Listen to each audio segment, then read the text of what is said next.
Welcome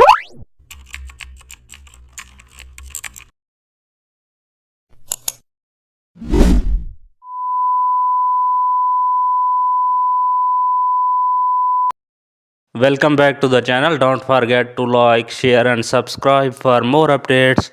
Today we are explore an amazing topic of Photoshop, how to create investor pitch slide design using custom shapes.